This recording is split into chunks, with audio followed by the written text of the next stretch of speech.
Now, the ABC's Managing Director, David Anderson, he's still not turning up on the program for an interview, even though you saw him on my documentary saying he would be happy to do so. Would have been good to talk to him today, especially because the ABC's made a big announcement about moving 300 of its news staff from its inner city headquarters to Parramatta, which is 20 kilometres or so to the west. Now, this, as far as it goes, might be a good move. It's something we discussed in the documentary in Your ABC Exposed. They seem to talk at the ABC about Parramatta as if it's a foreign country, let alone west of the Divide. I admire the efforts to move the news division out of Ultimo, but really the ABC needs to get out to all of Australia. Because it's out of touch with Australia?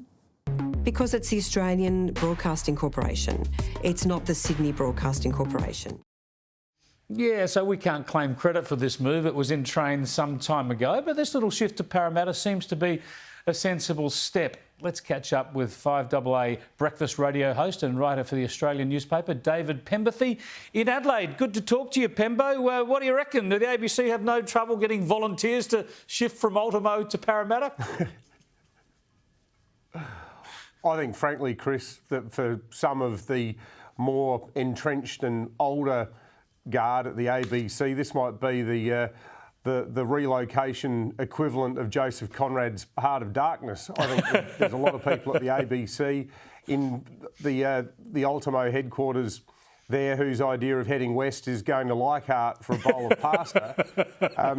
And it's a long overdue move. And you know, I think that one of the great strengths of the ABC, and speaking now as a South Australian, is they do a good job, and this is one of the reasons why the National Party are defensive about them, covering regional issues. I mean, thinking here in South Australia, they're well staffed in the Iron Triangle and in places like Mount Gambier. But so much of the sort of personality of the organisation, like any company, emanates from head office. And I spent a lot of time, and frankly, I've got people who are close friends of mine who've worked for years at the ABC who aren't of that culture. But there is something sort of unique about the vibe there in Ultimo.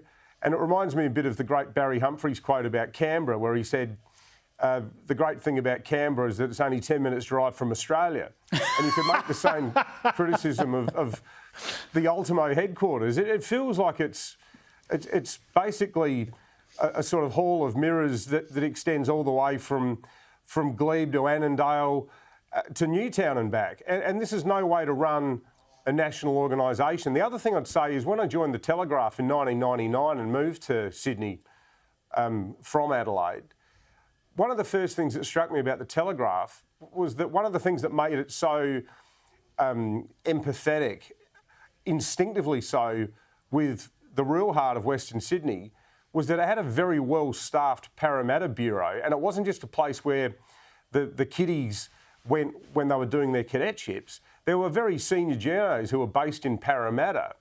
So you get a sense of what the broader mass of suburbia is energised by. And even when I was editor, I would spend a lot of time, mainly because I hated meetings, but I also enjoyed getting out and talking to people. I'd go out and do vox pops constantly, particularly around election time, because You'd usually do it in a Monaro too, wouldn't you?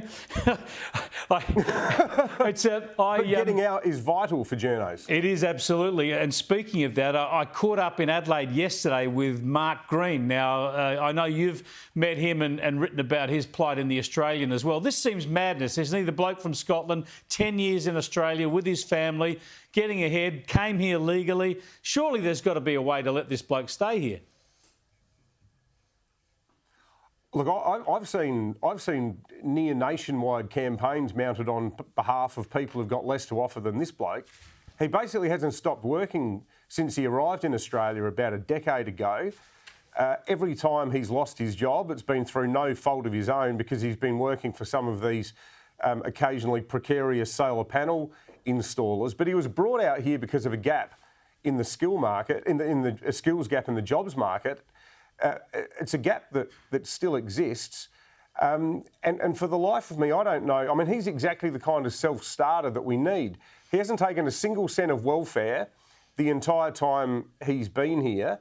And I just think that he's the absolute sort of epitome of the type of person who we should be letting in. And it's incumbent upon the new minister in the newish Albanese government to have a look at this case, because the clock's ticking. He's going to get the flick by August the 10th if we don't act on this. Yeah, they've got to step in. It is just madness. Now, we've only got a little bit of time to go. Have you ever watched an episode of Neighbours? If not, tonight's your last chance. The end of an institution.